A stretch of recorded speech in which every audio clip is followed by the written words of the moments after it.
Hi guys, welcome back to my channel Hariradhika channel. ఈరోజు నేను గుత్తి వంకాయ కర్రీ చేద్దామని అనుకుంటున్నాను. అందుకోసం ముందుగానే వంకాయల్ని తీసుకొని వాటిని మధ్యలోకి 4 భాగాలుగా కట్ చేసుకొని ఉప్పు వేసిన వాటర్లో వేసుకొని పక్కకు పెట్టుకున్నాను. ఆ తర్వాత స్టవ్ పై బాండి పెట్టి వాటిలో మనకి మసాలా గ్రేవీ కోసం పల్లీలని అలాగే నువ్వులను వాటితో పాటు కొన్ని కాజు కలిపి మొత్తం మూడింటిని ఎర్రగా గోల్డ్ రంగులో వచ్చే వరకు ఫ్రై చేసి పక్కకు తీసి పెట్టుకున్నాను.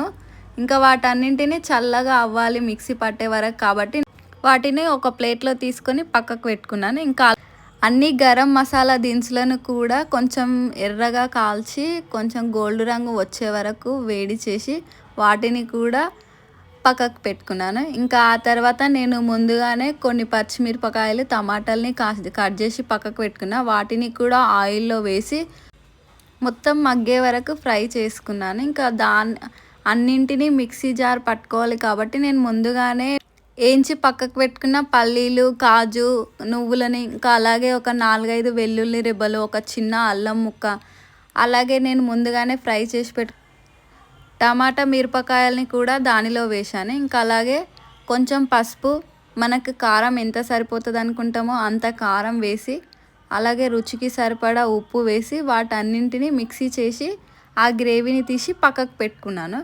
ఇంకా తర్వాత మళ్ళీ స్టవ్ పైన ఒక బాండి పెట్టి దానిలో ఆయిల్ పోసి మనం కట్ చేసి పెట్టుకున్న వంకాయల్ని ఆ నూనెలో వేసి ఒక 50% మగ్గే వరకు నూనెలో ఫ్రై చేసుకున్నాను. ఇంకా అవి ఫ్రై అయిపోయిన తర్వాత నేను ముందుగానే పక్కకు పెట్టుకున్న గ్రేవీని ఆ వంకాయ ముక్కల్లో వేసి వాటిని అన్నింటినీ మిక్స్ చేసి అది గ్రేవీలో నూనె తేలే వరకు పెట్టి ఆ తర్వాత ఇంకా మనకు గ్రేవీ థిక్నెస్ కోసం మనం ఎంత వాటర్ కావాలనుకుంటామో అంత వాటర్ పోసి ఒక 15 మినిట్స్ మగ్గనివ్వాలి. ఆ తర్వాత నూనె పైకి వచ్చిన తర్వాత ఇంకా లాస్ట్లో కొత్తిమీర వేసి దించేసుకుంటే మన వంకాయ కర్రీ రెడీ. ఎంతో టేస్టీగా చపాతీలోకి అన్నంలోకి దేనిలో